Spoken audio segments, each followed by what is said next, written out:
What the church should not teach is covetousness. You can be blessed and not covetous. You can be.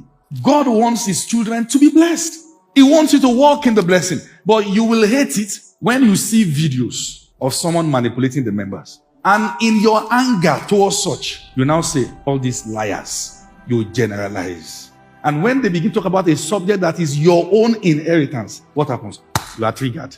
It's a foul game that the devil is playing on the church, so that as you relinquish what is yours, he can have much more to bring his own people into and use them as bargaining tool. And the cycle never ends. When our own people now want to get to scale in their business, and many of you must have experienced that before, that you need a mentor, you want to get something. If care is not taken, you get the mentor who has the money, has the knowledge, but doesn't know your God. And they tell you, come and see me in the club. Have you seen that before? More reason why the devil needs you to relinquish what is yours, so that as you go to those clubs, you see a lifestyle. And if you are not there to the flesh, you are introduced to the lifestyle of drugs and women. And you just begin to conclude. It looks as though nobody can really get through all these things without doing all these things. He wants to have more than enough to negotiate with. Meanwhile, if believers can hold those things, and the young people want to learn, you can tell them to come over. And they see God in your life. That a man can be this blessed and yet a man of integrity. A man can be this blessed and yet husband of one wife. A man can be this blessed and yet a man of honor. And in doing that, you introduce them to your God. We deny all these things. Then there are many questions unanswered.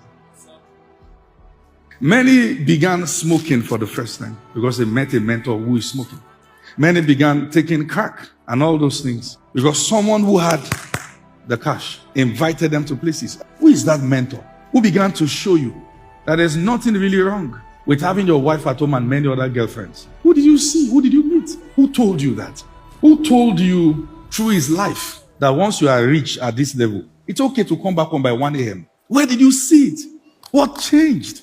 A negotiation is going on and you are bowing already. The prince of this world is showing you his glory. He's showing you that important people only come out at this time of the night. But there is the God of all flesh who is always available at every time. And it's they that do know him that will do exploits. And there are few remnants. And that's why when we get to this realm, it is painful. Because there are very few believers that you can point to who are not compromising and yet blessed. So it looks like, well, this is what everybody is doing. So if we're going to get to all this point, we too have to find a way. If you can't beat them, you join them. Says who? Daniel stood in Babylon. You will stand.